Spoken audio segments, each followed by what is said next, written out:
Hi friends, today we are going to continue reading Mercy Watson Fights Crime. So if you haven't seen the other videos yet of chapters 1 through 8, you can go back and watch those, or I'll do a quick little review right now with our sticky notes of important events. So first thing, a thief Leroy is stealing from the Watsons' kitchen. And then Mercy is awake and curious about the toaster sounds. Leroy sees Mercy come into the kitchen. Uh-oh. But Mercy was super tired, so she falls asleep. And then Leroy is climbing over Mercy, but she wakes up and smells butter, so she takes off and runs.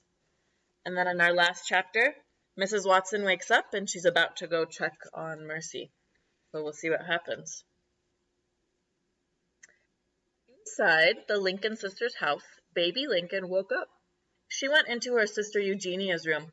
"Sister, wake up," baby said. "There is somebody outside shouting, Yippee-yi-yo!" "Did you have pie before bed again?" asked Eugenia. "I did not," said baby. "I think you did," said Eugenia. "I did not," said baby. "Go back to your room immediately," said Eugenia. "Yes, sister," said baby.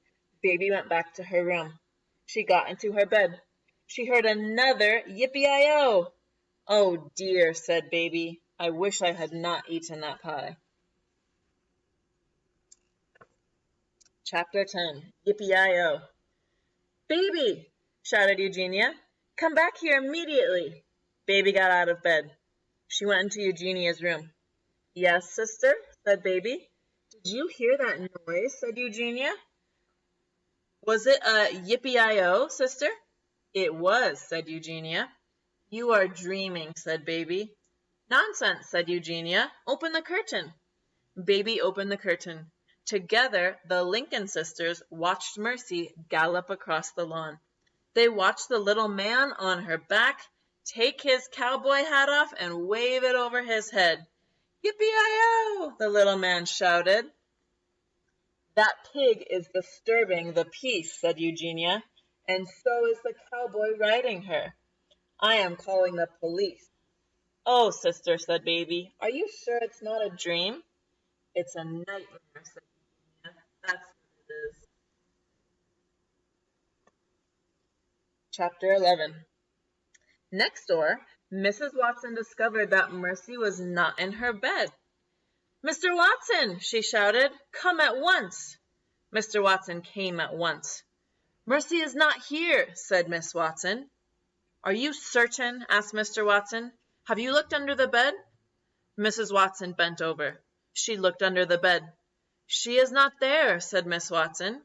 Mr. and Mrs. Watson stood together in Mercy's room. "What should we do?" asked Mrs. Watson. "Yippee-yi-yo!" "It's that noise again," said Mrs. Watson. Mr. Watson went to the window.